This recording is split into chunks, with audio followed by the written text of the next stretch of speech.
Hello, welcome to Lay Back with Betfair. I'm Tom Haylock. We're heading west.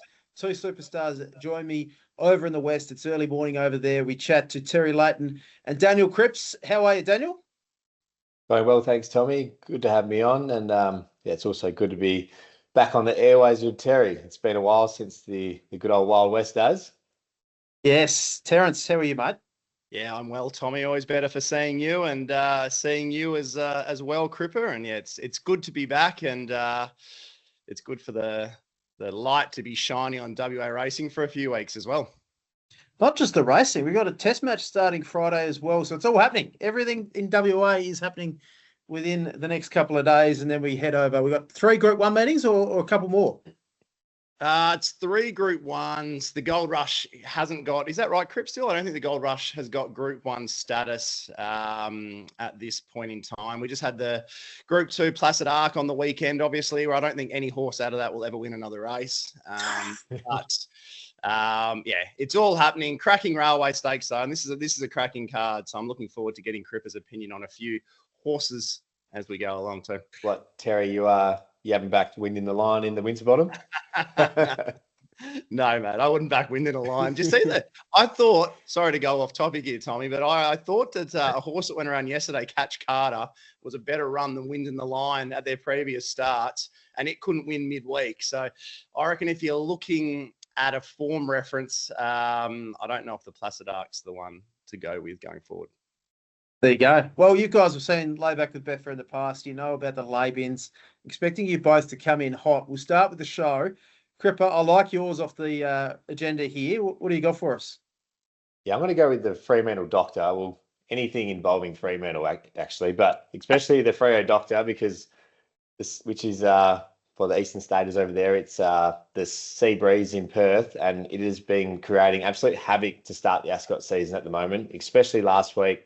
Basically, when it's really strong, it's tough for leaders, and last week was one of the stronger sea breezes we've seen, and it just meant leaders were absolutely impossible, which didn't help me because I backed about 5 leaders on the card. But more importantly, it also makes for such bad racing because no one wants to be there. So the jockey who does get there goes at fastly run tempo, and yeah, it's just not a good look. Horses are reefing and tearing in behind, and there's a lot of hard luck stories. So we just want to see some lighter wins and some genuine tempo racing, please. I don't know if you caught Caulfield last week, Cripper, for the dual Group 1 meeting over here, but exactly the same thing happened. Huge north wind down the side, you're facing the breeze. And the problem is, and I said this on SEN on Sunday, the leaders don't have the turn of speed to win if they go so slowly as well. So it's a lose-lose if you're on those leaders because they go slowly and the horses, the back markers, have a better turn of foot. So don't mind it. How can you use that as an advantage for your punting? Surely if the wind kicks up, have you got a sock out your window or on track or anything?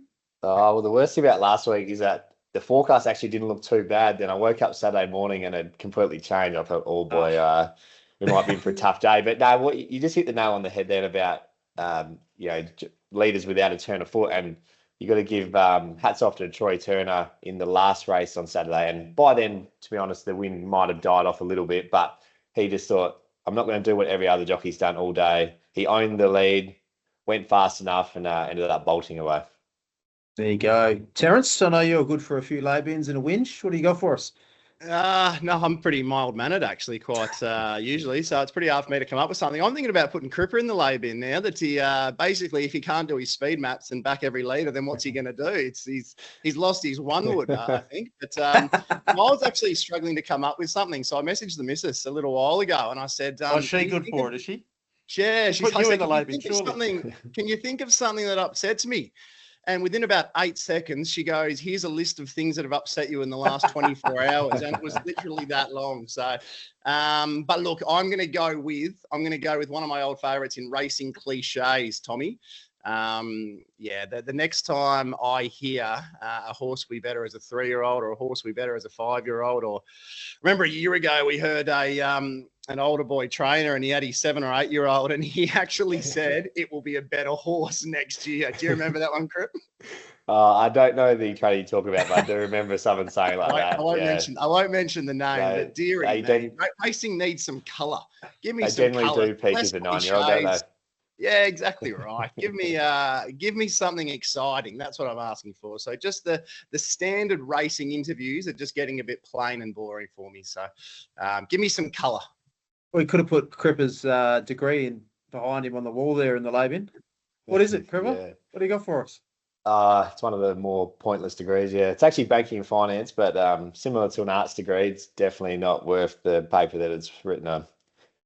There you go. I've got a Masters of Architecture, believe it or not. So that's what fact good that's done. Little trumpet there. I don't know if you probably caught drafts night last night, and pick 3 obviously came into early conversations off air, Terry, but some of the haircuts running around at the draft, these 18-year-old kids, it's utterly disgusting. Some of the lids on them, like literally just let your hair grow and cut a couple of inches around each ear and you're done. What's going on? I'm not going to say much, Tommy, because basically, yeah, you can't talk. All I have is envy, to be honest with you. I have a great hat collection, which is behind me here, and I utilise those very often. And tell you what, if I could look like a peanut and do my hair like one of the young lads, I'd be doing it in a heartbeat. So full power to them. I was going to set you up there, but we'll let that one go. I'm already taking it. All right, let's get into the racing, guys. The serious stuff. We'll go through every race on the card at Ascot. Soft 5 at the moment. I'll get your opinion on that. Rail out. Importantly, Cripper, what's the wind doing? All right, yeah, soft 5 at the moment, but it'll be a good 4 by Saturday. Rail at 5 metres, which is good to see because the other thing that actually nearly put in the lay bin was the Ascot fence when the rail is really close to true is absolute quicksand. So 5 metres is far enough away from that inferior ground. Now, I am a bit gun shy, but the wind is looking okay this week. There probably is a sea breeze, but it should be on the light side. So expecting pretty fair conditions. But I mean, from what we've seen this season, I still think they're going to be making ground. Any objective, Terry, or similarly? No, it's a great track this year, apart from the true pad, like Cripps said. So nice and fair. Definitely okay with cover. It's almost advantageous with cover, which is a very unique attribute for Ascot. But no, just allow for a fair track. Don't overthink it. Let's get into the first, guys. 1400 metre race 1. No Metro wins last year. Special conditions race. Anyone keen to play here? We'll start with you, Terry. I am. The market's first one up last night, and a horse called Janny. I think a bit of a Forrest Gump reference. One of your favourites, I'm sure, Tommy. Janny. No? I do know it. It's not a bit He's a tough crowd today. Anyway, went up about 330. I thought I'll be able to leave that at that price. I'm happy not getting involved in a horse that we've had some trust issues with over the journey, but this morning, there's around $4 plus available. So I'll get involved there when I was around 3. Met most of this field last start. Was held up the entirety. Looked to be bolting. Look, with Janny, you'd think the way she was travelling, you'd think she was going to win that by 5, but she probably would have won it by a half length. She's pretty weak when she can get out. But $4 plus. Grant and Alana are really seem to be setting their teams for Saturdays at the moment. Last weekend, they all just seem to go 5 lengths better than their prior starts. So I can't see this being any different. The map looks really nice, plenty of speed. Pike should blend in forward to midfield. He rarely makes the same mistake twice. So happy to get involved with Janny, and one to follow in that race as well. Probably have something on because it's 30 to 1. A horse called Bow Talk is absolutely humming at the moment. First full prep for the Chris Willis yard. Cold Rail first up should have won. Second up, snagged from an awkward alley and hit the line as well as anything. I just think it looks like it'll be unlucky again with the setup on Saturday. But I'll be back in Janny and something small, Bow Talk. Fellas? Cripper? Yeah, look, it's not a race I'm keen to get too heavily involved in. And speaking of, we touched on form lines before, this race, I don't think we'll be following it moving forward, but I'm going to go against Terry here and have something on the toppy in King Cartel. We touched on it just before how 2 weeks ago when the rail was at True, the inside pad was terrible. This was the one horse all day who led and gave a really good kick on that cold rail. He was also first up, no trial, so expecting improvement to come. I would have preferred Holly to stick, but she's out with via suspension. He's a horse that, like Terry said, there is a bit of speed, but he doesn't have to lead. So I'd like to see him lead, but if he gets crossed, he'll be in the first 4. And there was some each way odds around this morning. They've trimmed up a little bit, but at current currently, as it stands, there's sort of $6.50, $7 around. That will get me for a small bet to start the day. And completely agree with Terry. Janny's the danger. Just interesting. Yeah, barrier 11. Terry's probably a little bit more confident than me on the map, but I'll back him in. Just on, and I've spoken to Terry about this in the past. Obviously, Willie Pike's back, and he said there's a lot of attention. How do you go about dealing with him with prices? We'll start with you, Cripper. And obviously, when the Victorian or Eastern States jockeys come over as well, does that have an impact on the prices his rides might be, or the impact he might have? Well, firstly, I rarely back William Pike. Not that I don't think he's a good jockey, but I tend to find his mounts are 95% of the time over bet. Secondly, with the over East Raiders, I haven't noticed that his prices are being wound out. I mean, look, this is only the first week, but yeah, all of his mounts seem to be pretty safe, or pretty well kept anyway. Kept safe. We'll get it out eventually. But so yeah, it will be interesting. But now he's got some, I guess, guys who will have the same ability level. But in saying that, I've always been a big believer. People over here talk like Pike is Jesus Christ. I don't think he's that much better than some of the other good jockeys. I just think he gets on the best horses every race. Thoughts, Terry? Pike's Jesus Christ, I reckon. Cripper and I have very different You're a believer. ways we approach Pikey, I guess. But I love it. I really struggled when Pike moved over East for a period of time there. So I back him regularly, and I love to take him on as well. He's often a mile under the odds, and I often, when he's not under the odds, I have a lot more trust in the horse I'm backing, especially when you're backing one sort of that's going to be in traffic and going to need a bit of guile in the rides. I think Cripper and I have had very similar experiences and similar mindsets when Pikey's on a leader. Sometimes I think we'd probably even prefer it was a Holly Watson type, who perhaps rates them a little bit better and rides them to their strengths out in front. But for me, it's just about assessing when it's a Pike price and when the Pike price is a good price. Each horse, I guess, on its merits. And sorry, Tommy, that's a good point as well that Terry just said. So, Pike's bread and butter is sitting midfield or even worse and looking for gaps and making one run at them, which doesn't really suit my style of betting because I'm backing horses. I like to back leaders or those who settle on pace. So I guess as good as he is, his strengths don't really help the way I punt. Same with Clint Johnson-Porter. He's widely regarded as the second best jockey or maybe third best jockey with Chris Parnham in WA, but he's a jockey I rarely back because he's always very negative out of the gates and he likes to settle back and come with a run home. So it just doesn't really interest me. Very interesting. Yeah, it might present a couple of lay opportunities as well if Pike's unders on Betfair, of course. Let's head to race 2. Looking at the run sheet, it doesn't look like you two have strong opinions, but thoughts on the race, Terry? Yeah, well, just from a speed point of view, I think anyone looking to attack this race, you do know how they will ride Kerman Rock here. Cripps isn't a big staying man, but I know it's something that would have upset him if he was. But Kerman Rock 2 starts ago, Kerman Rock's strength is to jump, run, go mad out in front. Kate Pateman did that 2 starts ago, went about 9 lengths quicker than average to the 600. Won the race easily. Came out 7 days later, Tommy, and they went 9 lengths slower to the 600. So it was an 18-length turnaround. The horse obviously wasn't. I just don't understand how you potentially come up with those tactics to mix it up 7 days later. Maybe Kate was unaware of the pace she was going. I'm not too sure. But anyway, from barrier 14, they will go mental here. She will cross the lead. It wouldn't surprise me if she tries to put 10 on this field. Still couldn't back it. But it should set it up for a Hemlock Stone or a Royal Toronado, Hemlock Stone and Arcadia Knight. Look, the 3 standouts who will be swooping late, but I think the market looks pretty right to me. So happy not to get involved here, Tommy. No opinion. Daniel, can't tempt you into a 10-length leader? No, nothing from me. I don't bet stayers and I don't bet 2-year-olds, so I'm a bit quiet for the next 5 minutes.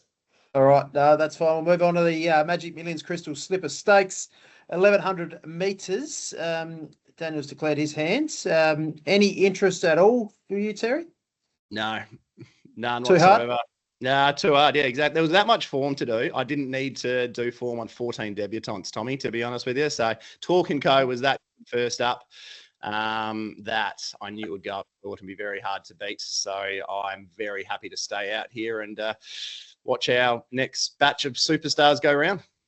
Sounds like a race I'll get my roll my sleeves up and get stuck into if it was 100%. over here. Race 4, 1400 metre handicap, Ginger Green each way for you, Terry. Yeah, I'm really keen here. I'm actually interested. Before we get on to Ginger Green, I wanted to ask you, Cripper. Keshi Boom, right? Its last 2 starts, it's been unlucky in certain areas. How did you think the horse was going when clear late? First up, I was a massive knock on it. Although it was blocked, I didn't think it hit the line very well. Went out, but she was first up that day. Last start, thought she was a lot better. Obviously held up again and went back to that cold rail that we've touched on a few times with the apprentice on. So I think on Saturday's D-Day for her now a little bit. If she's going to show her best, it will be on Saturday. And I'm probably on the fence. It would not surprise me at all if she comes out and wins well. But at the same time, I'm definitely not diving into her at a current quote. Yeah, no, I got a very similar mindset. So I took a few watchings of both replays to just determine how hard she hit the line. Was Pikey getting stuck into her in those final 50 metres first up? I think that was sort of integral in assessing her. But I am going to be with Ginger Green. I'm going to save on Keshi Boom if she's around 350. I feel like that's a big enough price to save on potentially the best horse that's weighted to win this pretty well. But Ginger Green, first run for Stewart Casey a fortnight ago against Joker's Grin. Carried the 60 kegs, which was 4.5 kilos more than Joker's Grin. It was only a little bit off Joker's Grin's last 200, about a half length after Brad Parnham jumped first, snagged to last. It was a super run. This is a horse who's going to do his best work at 1600 metres. So over the 1,000 metres fresh, that was just a complete flashing lights run to me that said this horse is going well. I get some confidence in the fact that Steel Casey has taken on another of Wolfie's in Classic Rogue and got that going super as well. So might just be a change of environment where he can really improve these horses from Steve Wolf. This map looks great. I think Fast Flicker comes across and lands in the breeze outside Excel Train, which leaves Ginger Green in the 1-1. Parnham sticks 1,400 metres. We're down in weight in what really is probably an easier race, albeit not in grade, and we get each way. So, yeah, that's probably my best bet of the day, I reckon. Ginger Green each way, double figures. Race 4, number 3 there, Ginger Green. Terry, very confident, up to 1,400 metres second up. Any opinion on Ginger Green or the race, Cripper? Oh, I couldn't agree with Terry anymore. That run was, to be honest, it just surprised me so much. Like, if anyone could have predicted that horse was going to come out and run so well over 1,000 metres, well, good on you. It's just wanted to see him do it again in a way. But yeah, I wouldn't talk anyone out of backing it, because if he repeats that run, as Terry said, up to an ideal distance, well, he's got to be right in it. This race gave me a headache. I marked at $6 a field. So horses like Keshi Boom and Rush to the Bar, while they were at the top of my market, they're currently under the odds. I could throw a T-tail over basically the whole field. Yeah, this could throw up anything, this race. Even a horse, not that I'm overly interested, but one I have been following is Blue Lagoon. Thought he trialled super. First up, the apprentice rode him in a lower class race to take the weight off, and she just couldn't handle him whatsoever. You can rule a line through that. And then last start got caught 4 deep, no cover at the back of the field. Still hit the line well. So Lucy jumps on, barrier 2. His best, if you look back this time last year, was running around in the WA Guineas and whatnot. So his best is good enough, and he'll go around double figures. But yeah, no push from me. Jump on Betfair later favourites if they're unders there, Cripper. We'll keep going before we get to the quaddy legs and what caught my eye. We'll go to race 5, the SCAHILL Cup, 2,100 metres listed handicap here. Cripps, we'll start with you this time. Any opinion, or letting this go through to the keeper, given it's a 2,100 metre race? Yeah, 2,100. So this is the last race where I'll shoulder arms and we're into it. Good. So can I get a bet from you sometime on this show, mate? Terry? Yeah, keen to play again here. The 3 races I really want to focus. This is the second of the 3 that I really want to target. Demolish is going really, really well. First of all, the key aspect of this race is there's very little speed. I think that Holy Enchantment, the Gareth Hall-owned Holy Enchantment, will roll forward and should lead them up here. I don't think he's not heading over there, is he, Terry? No, he messed with us. He's in Tasmania for something or other. I don't know. Oh, New Zealand. He's in New Zealand. I don't know what he's doing there, but I don't want to know what he's doing there either. No, don't ask. Don't ask if you don't want to know. But there should be very little speed in this. Holy Enchantment leads. Demolish jumps really well. So look for Stevie Parnham just to tag the back of Holy Enchantment. He's a horse now that Steve Parnham, and I know you can tell the way he rides him, he's figured him out. So despite the fact he's a stayer, he's run third in a Perth Cup, he's won over 2,000 plus, he's best over 2,000 plus. He has a short, sharp sprint. That's all he has. His last win, he was held up to the 200. So look for Stevie not to get off the back of Holy Enchantment or whoever he's following till probably reasonably well into the straight, because this horse has 200, 250 meters, and then he peaks on his run. That's why he has so many seconds next to his name compared to wins. So they've figured that out now. It does make him a risky proposition if horses make mid-race moves and they're often going and Stevie's waiting and he gets shuffled back. If that occurs, then we might be cooked, so be it. But I don't know how many mid-race move horses are in this race, maybe a Red Dwarf. But I think the map looks steady and fairly obvious, famous last words, on paper. So I marked Demolish favourite. We're getting $7 each way. I think he's the best stayer in this field at the weights. So easy bet for me. Race 5 there, Demolish, number 7. Demolish is there, race 5, number 7. Let's get to what caught my eye, guys. I want to discuss what we saw over the Flemington Carnival with JMac riding 11 winners. Do you guys pay attention to the Flemington and Spring Carnival over here, and how do you rate a jockey like James McDonald amongst others? 11 winners in a week, incredible performance, breaking the record. Cripps, do you get involved? Are you a racing fan, or is it just more WA and form? I am purely WA, so I reckon I probably watched 2 races in Melbourne this spring, which were the Melbourne Cup and the Cox Plate, and other than that, I do not check results. I do not tune in whatsoever. But zero interest. So you're a punting fan, not a racing fan. I'm a punting fan, yeah. Love that. You're the same, aren't you, Terry? Very similar, yeah. I'll have it on in the background if I'm doing form on a Saturday arvo for the Sunday or reviews or whatever, if I've got no social engagements, which is pretty common. But life of a punter. Yeah, I think it's a skill set to be able to focus on a certain area. Those people who can do form Australia wide and do millions of races, that's great and that's wonderful. But I find it hard. I mean, like we probably work off 10% or whatever a year or something like that. Like it's hard work to go at your 10%. You feel like you need to be switched on to get all that right. So to try and do that in multiple jurisdictions, yeah, that'd be a bit of a nightmare. I do want to start following the Eastern States racing a lot closer though. It does have a bit more of a sense of theatre about it than a lot of the Geraldton maidens that I do form on, Tommy. Doesn't matter, mate. They pay the same anywhere you bet, so it doesn't matter.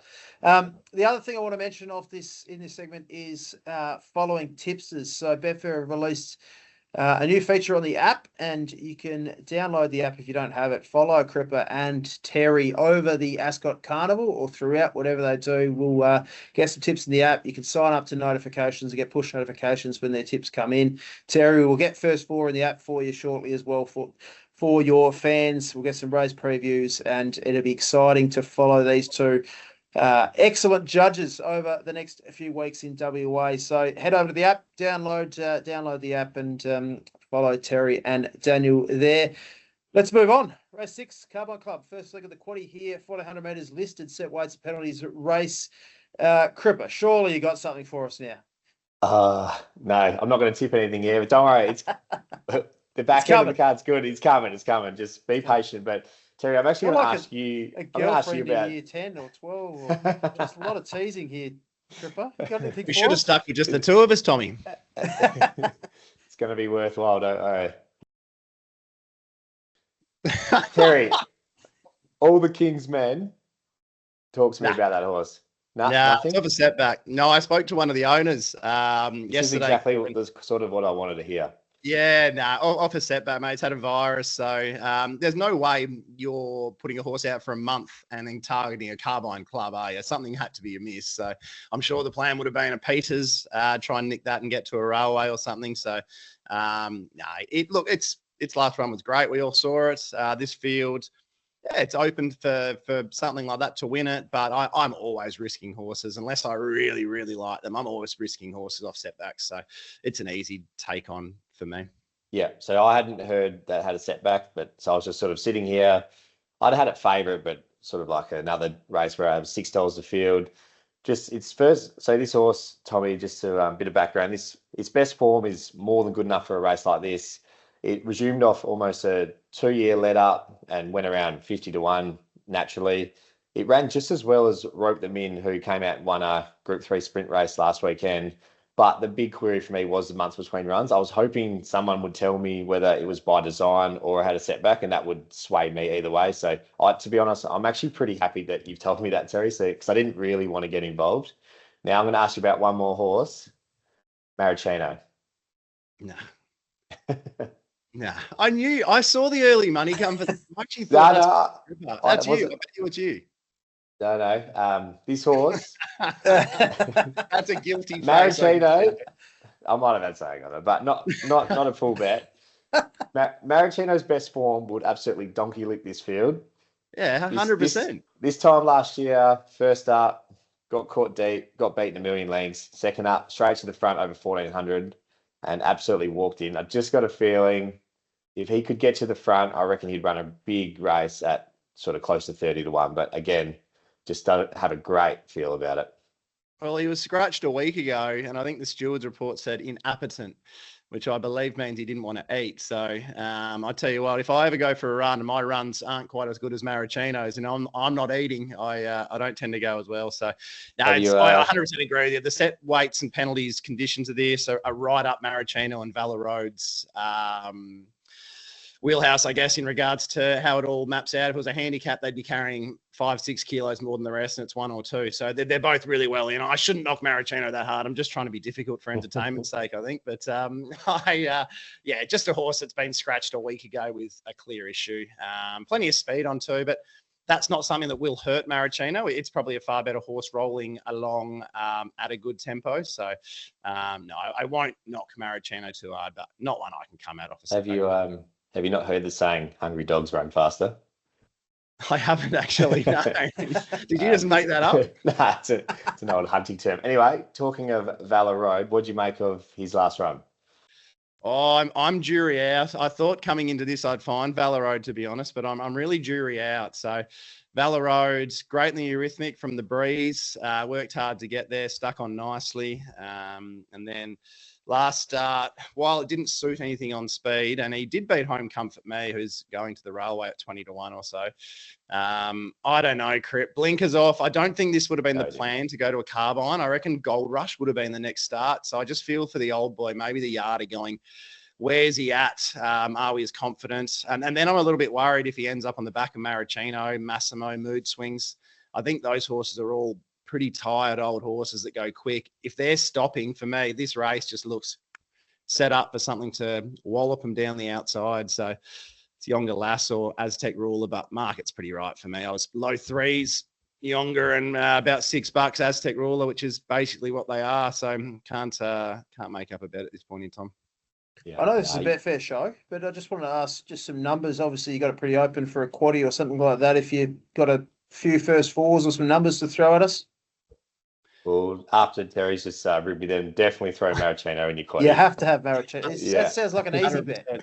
Fast horse on speed. That's got Cripps all over. Yeah.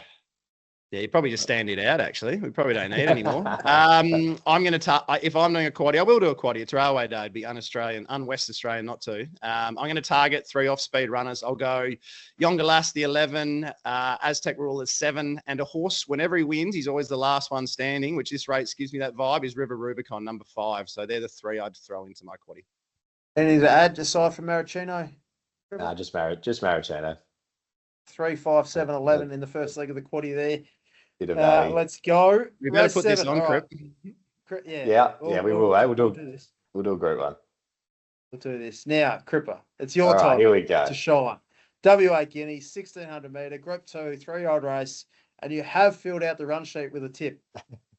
It's amazing. Yeah, you wouldn't believe it, but my keyboard does actually work. I hope I'm not a week too late here, and I will give Terry a pump up because it was his best last week, and that is the Philly Storyville. It was too good for me last week, but that run, while I'd Was that the ridiculous ride by Pikey last week? Sorry to interrupt you. Yeah, it was. I don't know how ridiculous it was. Yeah, Everyone's talking. I reckon they could have put me on it and it would have won. Yeah, you need the horse to do that.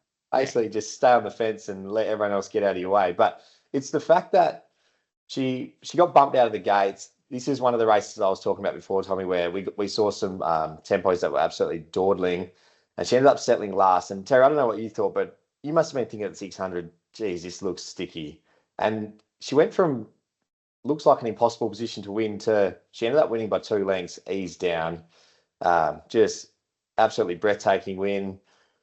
Interesting to note. So September Born has been the all-in favourite for the last month or so. He's the spruik horse. He's drawn barrier 4, so he's going to naturally be pretty short. But if you're just looking at figures, their last starts, Storyville was a better run or rated higher than September Born. And I also think, Terry, you might disagree with me, but so tell me if so. But I reckon Storyville, as I just touched on, she didn't have any right to win so well, whereas September Born, he got 3 deep with cover on the day where he didn't want to be on the fence. Like he had every chance that day. So, I mean, to put it simply, I didn't have a lot between them. One of them's nearly $5 and the other one is under $2.50. So for me, and we touched on before, I don't get to back Pikey very often. So when William Pikey's above my price, especially coming from this stable, it's just got to be on. What are you going to do if he butchers this it? on now?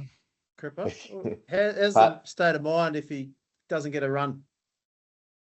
He'll get a run. He'll get a run. Barry 8, I think it's going to be a different setup because they definitely won't dawdle in this race with London's Image in it, but it should just set it up for him nicely to blend in midfield, get to the outside, and I really hope they level up together, the 2 good horses, which September Born probably might have a length or 2 head start on her in the home straight, but yeah, it's going to be a cracking race. I'm pretty confident the winner comes from those 2, although London's Image is it's got this gut feel about London's Image. I actually had something on her each way last week. She got posted 3 deep on a hot tempo into that strong headwind.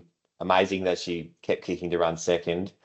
The rise to a mile is a query, but there's no other speed in this. And I actually heard someone on a show earlier in the week, he made a good point. It was Lockie Taylor. He said, with Declan Bates on, obviously the jockey of Pride of Jenny, who loves to get out and lead them by, basically the whole back straight. This has got a little bit of Pride of Jenny written all over it with no other speed. I reckon he's going to go, she might be out by 6, 8 or 10 lengths. There's going to be a stage where I think, geez, they're going to have to get on their bikes here. So what are your thoughts, Terry?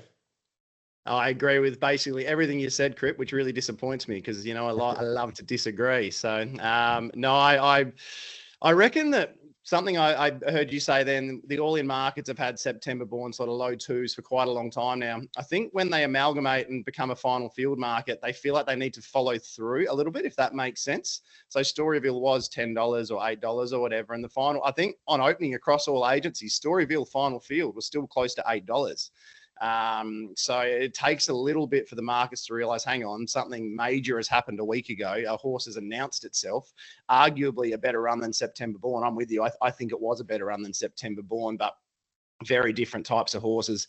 I think September Born's a lot more tractable, lands closer. But I'm with you. Storyville's going to get me. I was 340 versus 380. So high 4s is still above my price. Obviously, a good judge did make it their best bet last week, Crip. No big deal. Miles Fitzner. Hey? What was that, Tommy? Said Miles Fitzner. Miles Fitzner. Give me a break. Miles, how you doing? But London's Image is the horse I wanted to most talk about. Again, the money's come. I think it's 26s to 10, 11, 12. And it's understandable when a horse is going to put panels on them. But Crip, the key thing I reckon with this race, I was interested in your thoughts, is London's is probably, and there's a big chance, has 5, 6, 7, 8 lengths to the second horse, right? September Born begins really well, lands really handy. You don't want to be the one leading that chasing pack up, firstly. And secondly, you don't want to be the first one exposed on such a hot tempo. And I'm worried that could be what happens with September Born. And even if Pikey is a few lengths off September Born, it may well set it up for him to be the last one standing. If you go back to the Burgess Queen, where London's Image cleared out with Diamond Dancer. They were going mental that day. I think they went 10 lengths quicker than average to the turn. Storyville should have won that race. I think it was the run that was missed by quite a lot of people. So it's proven that Storyville can handle that mental tempo. We've seen it. I have no doubt September Born will be able to handle that as well. I just think so much is going to come down to how close Storyville is to September Born and how early September Born is exposed to clear air. Is it too early? Which gives Pike the chance to do his thing and be the last horse standing. So Quaddy 3-14. So September Born and Storyville. We're throwing London's Image in the mix. Yeah, throw London's Image, and we got to have Exceed the Planet as well. Number 7. I just think if Carberry can follow September Born, there's been very little between them. One's 11, one's 250. It's a good quaddy leg. There we go. 3, 7, 13, 14 in the mix there. You make a really interesting point about race shape, and when you get these tearaway leaders, often when the field breaks up and you get two sections, you never want to be in the back half of the field because it takes them so much effort to get into the race and they're exposed too soon, as you mentioned. So off a fast tempo like that with Pride of Jenny, I'm looking at horses that are settling 4th to 7th potentially in that zone, just close enough to pounce over them when they're getting tired late, the leaders, but you don't want to be too far back. So interesting to see what happens there with London's Image. Let's get to the Group 1. The Railway Stakes, largely dominated by locals in recent years, which is very interesting. Neville Parnham won this race last year with Bustler. Before that, Grant and Alana Williams had a stranglehold in this race for 4 years in a row between 2019 and 2022. Will it be a local trainer again this year? The speed fascinates me here, guys. It looks like Belclair just lobs in the lead, and there isn't many chasers up there, but I'm keen to get your take on the speed for this Group 1. Well, I was actually going to ask you, Tommy, with Belclair, is Belclair naturally a quick horse early? I've only done a few replays, and Cripper and I just basically admitted we don't follow a huge amount over East. But is Belclair naturally a quick horse, or does it take her a while to warm up to get there? From what I saw, she sort of needs to be roused along to sort of find the front. Yeah, you're probably right. And the trainer likes to put his horses into the races. So with Pure Baker, they've decided to roll forward. Now, the wide barrier is probably a positive for that, Terry, because you can have time and actually work into your rhythm. She's not going to be hunted up too much and over race and whatnot. So that's my take. The wide barrier with Nash on, I don't see as a negative there. But I think she'll still lead. Interesting gear change we'll touch on in a minute as well, Terry. But if she does roll forward, who else is the speed in the race? Oh, I'd be definitely Comfort Me. Yeah, if I was, like, if you were Reece Radford, Cripper, would you be taking a sit? I think because Comfort Me is a really natural beginner. Like, for me, it's going to be 2 lengths in front of Belclair out of the gates. Holly Watson, as Cripper and I touched on earlier, she's an absolute gun at judging them out in front. I think she was on a cold pad last start, Holly and Comfort Me. So I hope there isn't an overreaction here where they go, we must take a sit. If I'm Reece Radford, I'm trying to win another railway by leading start to finish. Crip, what do you reckon?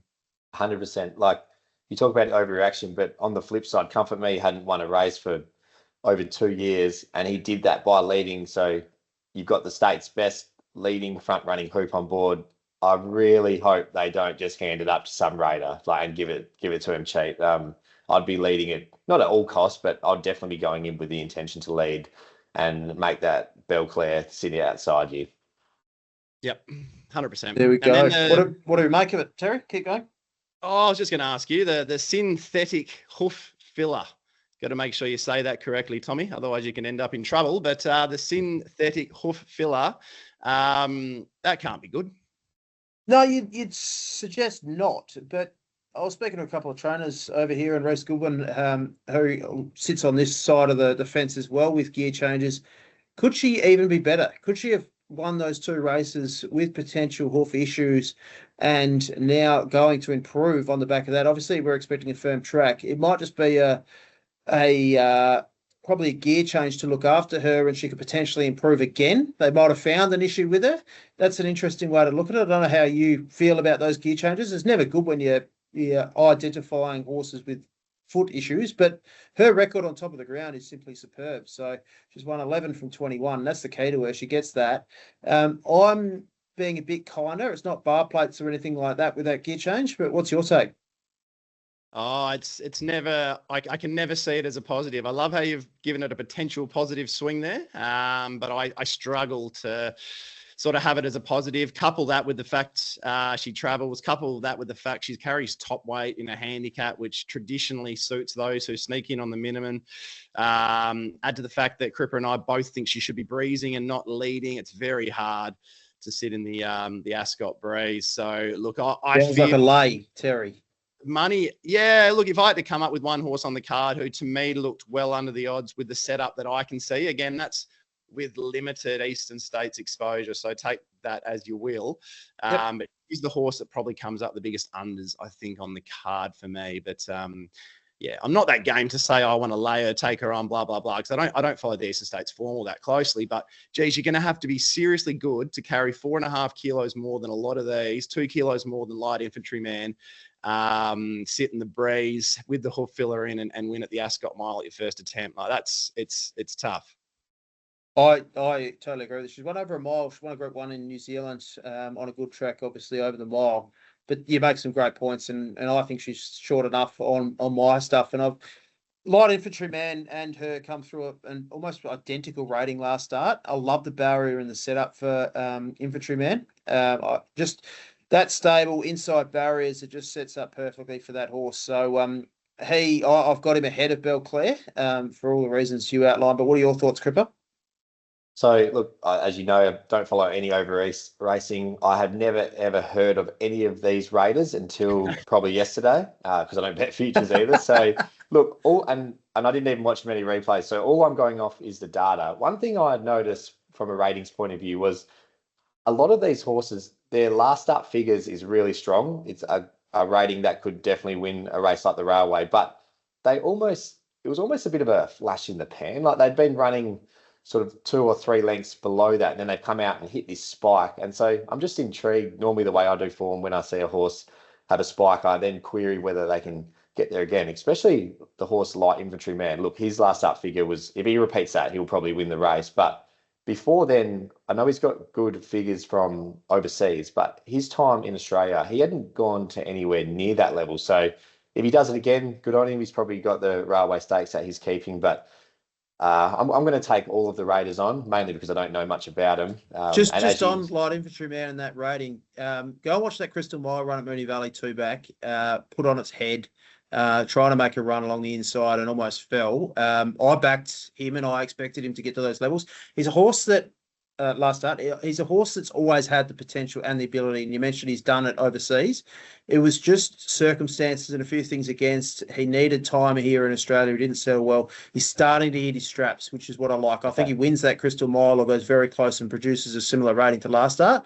Then he's suddenly got 2 good ratings leading into this, which is a different story. So I don't know if that changes your opinion on anything, but yeah. No, admittedly, I did consider using him as a saver, but then I thought, look, the Raiders haven't won a Railway since, I think it was 2015. There's a few COVID years in there which might have hindered their chances, but I'm going to stick with the local. You guys put up the wall? Yeah, well, I think there was a Geraldton Cup where the Perth horses couldn't even get up to Geraldton, so let alone the Melbourne and Sydney horses trying to come over to Perth. But I'm going to go with the horse who profiles like the Railway winner based on previous runs, and that horse is Zip Away. He's a 4-year-old. He gets in on the minimum. He's lightly raced. This time last year, he was beaten a photo by Zaki, not that Zaki won, but in a Group 1 Northerly. And his first up run a fortnight ago was, it was just almost, it was too good. I actually couldn't believe how well he went. He settled midfield.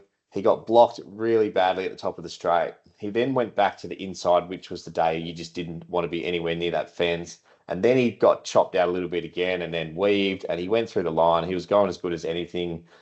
He's the one that gets weight swings on all of the other locals out of that race. So all look like they have some each way chance.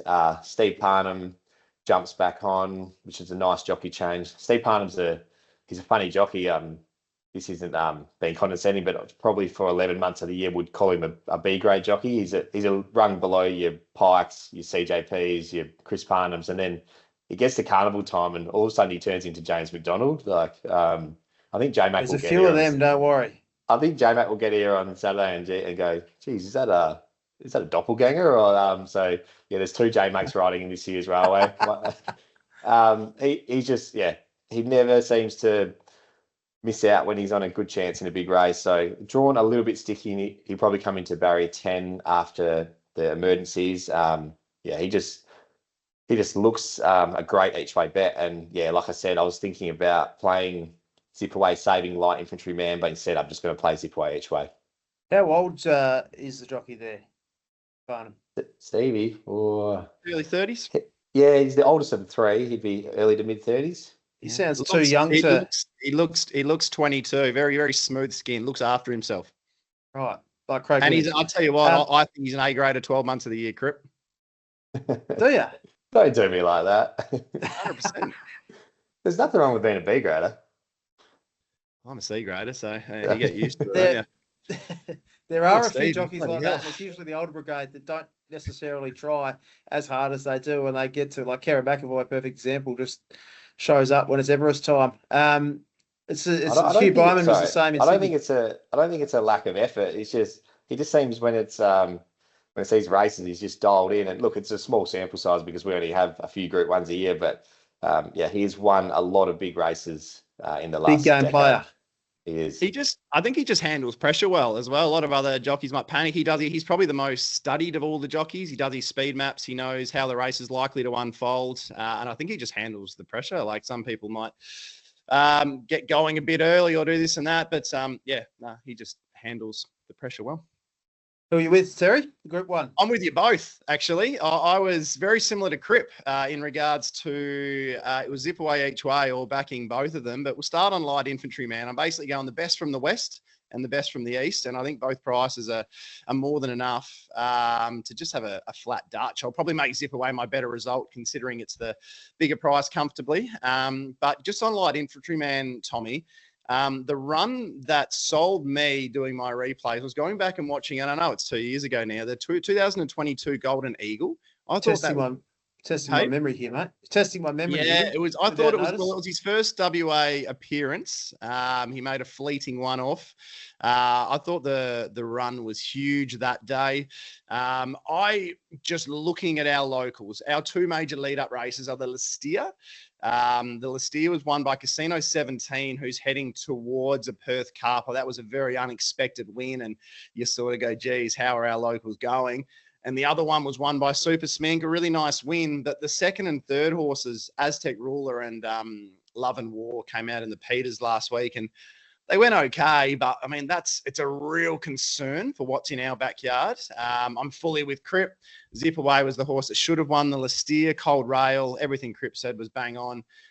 It's the one with X Factor. It's a 53 kilos, 103 and 104 plus. Stevie will probably look to roll forward, land somewhere near the 1-1, the 2-1. It looks a standout from the locals for me. But yeah, Light Infantry Man. I think the way this race maps with Comfort Me, Belclair, maybe Sox Nation, Tommy, going forward, I think it's good quality speed that'll take those horses parked just behind them, which will be your Zip Away, your Search and Rocks, your Light Infantry Man. I think it'll take them a long way into the straight and make it very hard for those horses settling rearward. So very happy to target both here and back both Light Infantry Man and Zip Away for good results. Neville Parnham to make it back-to-back years for the team. Not with Bustler this year, but with Zip Away. And we're pretty bullish on Light Infantry Man there in the Group 1 as well. Let's get to the final race, 1,200-metre handicap. Who wants to jump in first here? Any opinions? I think Cripper might, because he's got to play. Yeah, I'll start. Yep. I'm going to save the best till last, which is at number 2, Woven Gold. Look, she's always a horse I've had a fair bit of time for. She's pretty lightly raced. First up, resumed off a fairly decent layoff. Got back from a wide gate, hit the line really nicely. It was a run. It was a really good run without being anything spectacular because there's a lot of other horses in the race who did similar. But second up, this win was, you just got to go back and watch the replay. This was something else. So she drew 11 of 12, went back to dead last. It was a race where all the other place getters were all settling on speed, so it wasn't exactly like a race shape where she had was entitled to run as well as she did, but she just hooked to the outside, and that race was over after about at the 200-meter mark. She picked them up like they were standing still. We've been speaking about Joker's Grin a lot over here in the West, and he's the sort of the next up and comer of our state. But Wobengold's sectionals were just as good as his that day, and Troy Turner had her in neutral at about the furlong. So I can't see any reason why she would regress on that. I would have preferred her to draw a little bit wider than barrier 3. I know she's not a horse that they will be keen to kick her out of the gate, so she does jump okay, but so I expect her to kind of maybe be 3 pairs back, and from there we'll need a bit of luck, but there looks to be good speed, and I really do think she has to turn her foot to take a gap when she sees one. So with even luck, I think that she can win again. Wobengold there to make it 5 from 8. Did you mention playing games? Just want to touch on one more horse playing games. Another mare. She resumes here today. Really liked her trial. She had a very inexperienced jockey on who we haven't seen at the races yet. She just started trialing and got caught deep. She got to the line well under her own steam. She's a horse who goes really well fresh. She's going to be right up on the pace. She's probably settled maybe 1-1 or leaders back or something like that. And she's around double figures. So at that price, she was my not clear second elect, but she was my second elect. So yeah, I'm happy to back Wobengold, save on playing games. That'll be my best or my biggest outlay of the day by far. Good to see a 1,000-meter trial in WA. None of these 400-meter Lark Hill jump outs or trials. How on earth do you do form off them? I barely even watch them. Like, incredible. See how they jump and turn it off. That's basically the trial. Anything for you in the last, Terry? No, not really. I'm agree with Cripps. If Wobengold repeats that performance and gets even luck, should be winning the race. There was a big tip around for Wobengold last start, which was hard to come at with the strength of its first start run. First start run was good, but it was hard to suggest it would go that well. So it's just about repeating that performance, I think, is the only query, and a bit of luck from the inside draw. So I do think there's a lot of speed on here. I was with Cripps with playing games. It's above my price as well. So I might chop on playing games, but maybe back a Comic Hero each way. Gets in on the minimum. Thought its last run was good. Should be running on. I think Wobengold's probably a better horse. But if we're getting sort of high single figures each way, that might get me for a small play, but nothing exciting for me. Well, Cripps with Wobengold confidently and playing games there. Time for the lay street, guys. As you know, we have a lay every week. We roll the money in, see how many we can go. I'm undefeated so far this season, 8 favourites in a row. So see how we go. Haven't had a winner. I don't know who I haven't done much form. I'm still recovering from Flemington and the Flemington rooftop guys, but maybe I'll go with Belclair. We'll see how we go. You talked me into laying Belclair there with the top weight, 1,600 metres, with the tricky gear change, shall we say. Daniel, who are you laying? Can I lay a horse to place? Yes, you can do whatever you want, mate. My lay of the day is going to be in race 7 in the Guineas. I'm going to lay Olympic Park to place. This horse, look, his first 2 wins, visually, they looked really good. And there was this big spruik about him. Everyone thought he was Bob Peters' next superstar. But I just don't think he's as good as what the market or everyone else thinks. So I don't think he'll run top 3. I'd be very surprised that he could turn the tables on September Born or Exceed the Planet. And then, as you know, I'm on Storyville. So there's 3 straight away that I can't see him beating home, and plus we got London's Image. Beautiful. Terry? I'm with Cripps in regards to taking on Olympic Park. I've been a little bit of a knock on the horse.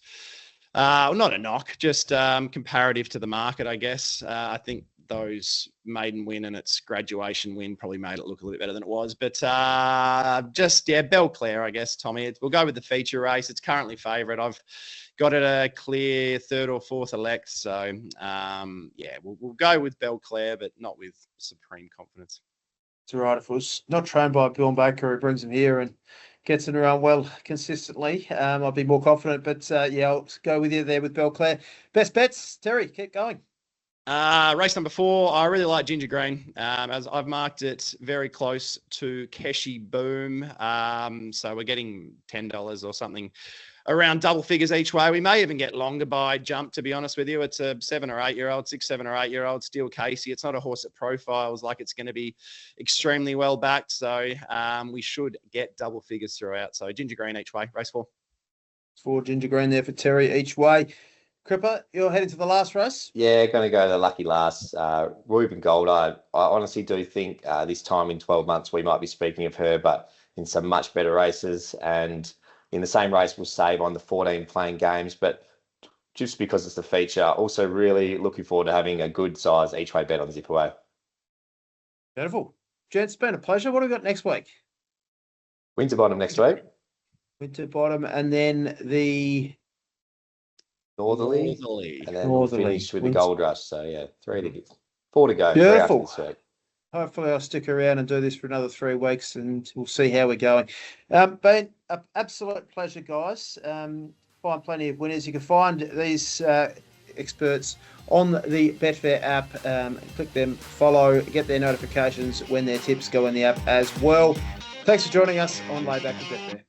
I reckon a basic one, but it's so good, is keep a spreadsheet of every bet that you place. It's amazing what you do when you realise, if I have this bet, I'm going to have to write it down and then it's in my spreadsheet forever. I think it really helps eliminate those bad bets, or bets that you sort of deep down know that even when you place, you probably shouldn't be placing. Yeah, other than that, like you said, Betfair and everywhere in the gambling space now has got so many good tools. If you do go overboard a little bit, or you can set a deposit limit, or you can set it where you can take a break, and it's amazing sometimes of what a good freshen up will do as well. You come back with such a clearer mind. What are you really gambling with? For free and confidential support, call the number on the screen or visit the website.